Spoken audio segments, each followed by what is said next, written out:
நான் வாசித்த நூல்களில் தேன் கூடாக எனக்கு அள்ளி அள்ளி நல்ல கருத்துக்களை தருகின்ற ஒரு நூல் பைபிள். அந்த பைபிளில் இருந்து நான் சில வார்த்தைகளை எடுக்கிறேன். அந்த வார்த்தைகள் எனக்கு முத்தாக மாறுகிறது. ஒரு பெண்ணுக்கு ரத்த போக்குங்க, நிக்கவே இல்லை, அந்த பொண்ணுக்கு ரத்தம் போய்கிட்டே இருக்கு. அந்த பொண்ணு கிட்ட கேக்குறாங்க, அந்த பெண்ணினுடைய பெயர் பைபிளில் குறிப்பிடப்படவில்லை. அந்த பெண் கிட்ட கேக்குறாங்க, அந்த பெண் வந்து எல்லார்கிட்டயும் மருத்துவம் யாருக்கும் மருத்துவம் தெரியல. அப்ப சொல்றாங்க, மசிஹா அப்படின்னு ஒருத்தர் வராரு. மசிஹானா யாருன்னா மரணத்திற்கான மருத்துவர். அதாவது எல்லாத்துக்கும் மருந்து இருக்கு. குரான்ல ஒரு மருந்து இருக்கு, மரணத்திற்கு மட்டும் அந்த மருந்து கிடையாது, மத்த எல்லாத்துக்கும் மருந்து. கருஞ்சீரகம், கொளஞ்சி அப்படி சொல்லுவாங்க குரான்ல. அப்படி மரணத்திற்குமான மருத்துவர் இயேசு கிறிஸ்து. மரணத்தை நிறுத்தக்கூடிய ஆற்றல் அவருக்கு இறை தந்திருக்கிறது என்று எல்லோரும் நம்புகிறார்கள். அவர் இந்த ஊருக்கு வருவாரு. அப்ப அவரை பாரு, உன் ரத்த போக்கு நிக்கும். இங்க பாருங்க, இயேசு கிறிஸ்து வராரு. இந்த பொண்ணு போய் நிக்குது. ரொம்ப கூட்டம், பெரும் கூட்டத்துல இயேசு கிறிஸ்து போய்கிட்டு இருக்காரு. கூட்டம் நெருக்கடிச்சிட்டு இருக்கு. அது என்ன மாதிரி போல இருக்கு. அந்த பொண்ணு எப்படியாவது அந்த இலக்கை அடையணும்னு உள்ள நுழைஞ்சு போயிடுச்சு கிட்ட. ஆனா போனாலும் மக்கள் போக விடல. எட்டி, ஐயா நான் உங்களை பார்க்கதாயா வந்திருக்கேன்னு போகிறான். அவங்க அங்கி மட்டும் இருக்கு. அந்த அங்கிய பிடிச்சிருச்சு அந்த அம்மா. கூட்டம் ஐயாவை தள்ளிட்டு போயிருச்சு. ஏசு ஐயாவை தள்ளிட்டு போயிருச்சு. அந்த பிடிச்ச பொண்ணு கையில இருந்து துணி நழுவிருச்சு. அது கூட்டத்துல அப்படியே நிக்குது. நின்னு திரும்பி வருது. ஏசு ஐயாவை பார்க்க முடியல, திரும்பி வருது. இப்ப பைபிள்ல இயேசு பேசுகிறார். இதான் மெட்டீரியல். என்ன பேசுறாரு தெரியுமா? பக்கத்துல இருக்கவங்க கிட்ட கேட்டார், யார் என்னை தொட்டது? கூட இருக்கிறவங்க சொன்னாங்க, ஆயிரக்கணக்கானவர்கள் உங்களை தொட்டு கொண்டு வருகிறார்கள். யார் என்று சொல்லுவது ஆண்டவரே? இல்லை, யாரோ ஒருவர் விசுவாசத்துடன் என்னை தொட்டார், என் உடம்பில் இருந்து வல்லமை புறப்பட்டது. தெய்வத்தால் ஆகாதெனினும் முயற்சிதன் மெய்வர்த்த கூலி தரும். நான் பாருங்க, அவர் நம்பினால, அவர் உடம்புல இருந்த வந்துருச்சு வெளியில. அவர் யோசிக்கல, அவர் தரணும்னு நினைக்கல.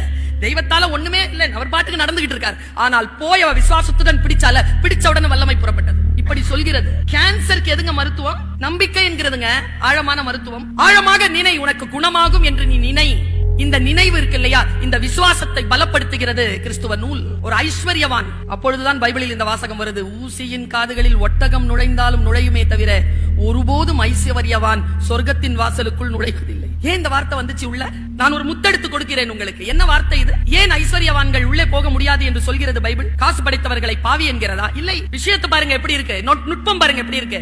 போறாங்க, எல்லாரும் காசு கொடுக்கறாங்க. அன்னைக்கு மத்தியானம் லஞ்ச். இயேசு கிறிஸ்து ஒரு வயதான பெண் வீட்டுக்கு போறார். இந்த ஐஸ்வர்யவான் மரத்து மேல ஏறி நின்னு பாக்குறார், இந்த ஆள் எங்க போறாருன்னு. அவர் போனவர் ஒரு ஏழை பாட்டி வீட்டுக்கு போறார். அங்க பழையதை சாப்பிடுற. சாப்பிட்டு திரும்பி வரும்போது ஐஸ்வர்யவாயின் கேட்கிறார், நல்லா தெரிஞ்சுக்கோங்க, நீ சம்பாதித்த அத்தனையையும் நீ கொடுத்தாலும், அன்னதானம் கொடுத்தாலும், அன்பு உனக்கு இராவிட்டால் ஏதும் இல்லை என்கிறது பைபிள். கொரிந்தியர். அன்பு சகலத்தையும் தாங்கும், சகலத்தையும் சகிக்கும், சகலத்தையும் நம்பும், சகலத்தையும் விசுவாசிக்கும். அன்புக்கு பொறாமை இல்லை. அன்பு தற்புகழ்ச்சியை நாடாது. அன்பு சத்தியத்தில் சந்தோஷப்படும். அன்பு அநியாயத்தில் ஒருபோதும் சந்தோஷப்படாது என்கின்ற ஸ்டேட்மெண்ட் பைபிள்ல இருக்கு. கொரிந்தியர் 2:13 அதிகாரம். ஐஸ்வர்யவான் கேட்கிறான், நான் 100 ரூபாய் கொடுத்தேன். பாருங்க, உபனிஷதத்துல இந்த வார்த்தை வருது. ரிஷிபங்கனுக்கு அளிக்கப்பட்ட மிகப்பெரிய அறிவுரை என்ன தெரியுமா? ஒருவன் எல்லாவற்றையும் அன்னதானத்தை கொடுத்தாலும் அவனுக்கு சொர்க்கம் கிடையாது. ஏனென்றால் சொர்க்கம் கிடைக்கும் என்பதற்காக அவன் அன்னதானம் தந்தான். இப்படி சொல்கிறது உபனிஷதம். பைபிள் என்ன சொல்லுது பாருங்க. நான் 100 ரூபாய் கொடுத்தேன், என் வீட்டுல சாப்பாடு இருக்கு, நீங்க வரல. அவ 1 ரூபா தான் கொடுத்தா, அந்த பெண் வீட்டுக்கு போய் சாப்பிட்டீங்க. இயேசு கிறிஸ்து பதில் பாருங்க. தலைவருங்க அங்கெல்லாம், they are leaders. அந்த தலைவர் சொன்ன பதில் என்ன தெரியுமா? பல பேருக்கு அவர் இறை. மிகச்சிறப்பாக தன்னுடைய 33 வருஷம் தாங்க வாழ்ந்தார். 29 வருஷம் வரைக்கும் ஒரு கார்பெண்டருங்க. 4 வருஷம் தான் களத்துல போராடினார், கொலை உண்டார். இல்ல, கொன்னுட்டார்.